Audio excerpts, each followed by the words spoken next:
Hey guys, welcome back to a new video. I'm Stephanie West. I'm a licensed counselor here in the state of Michigan. I want to invite you into a question. So let's say you have some changes that you want to make and you say, hey, I don't want to lash out at my kids anymore. I don't want to spend too much impulsively. I don't want to eat the second dessert. I don't want to insert whatever the goal is. You talk about what you don't want to do. That is not an action plan.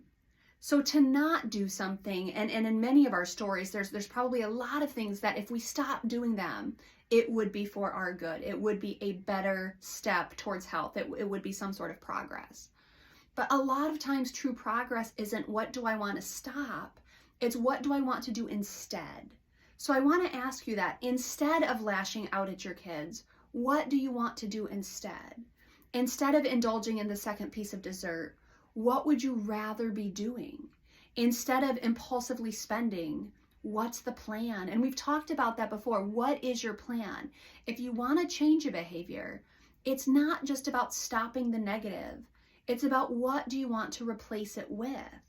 That's such an important question. And so often people will show up into therapy and say, I don't like this, this, this, and this, so I'm just going to stop doing them.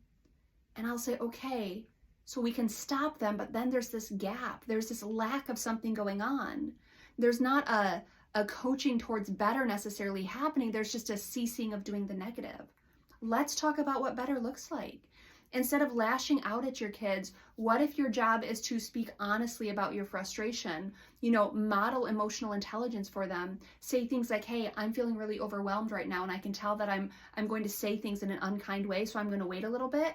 I'm going to handle my emotions, but I'm frustrated, so we're going to come back and talk about this later. Instead of just not lashing out at your kids, you've literally just drawn a template for them of what emotional regulation could look like.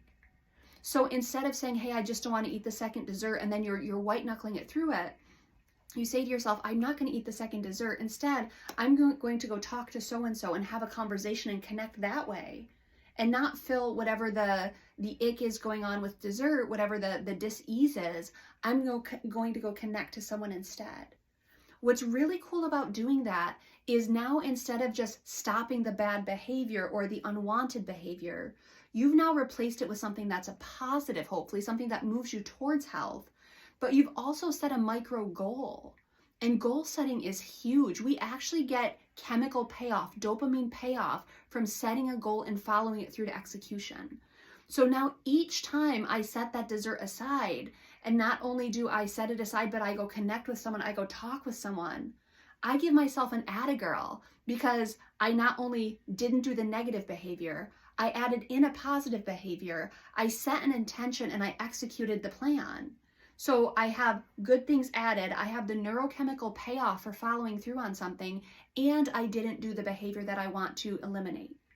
I want you to consider that. If there's something that you want to be shifting in your story, if there's something that you want to be out of your story, what do you want to replace it with? Thinking that through can actually be such a valuable intervention because it draws up a plan, and every time we execute a plan successfully, we not only get a dopamine hit, but we grow confidence in our abilities to navigate the world more healthfully. So I want you to consider not just what do I want to give up, but what do I want to replace it with?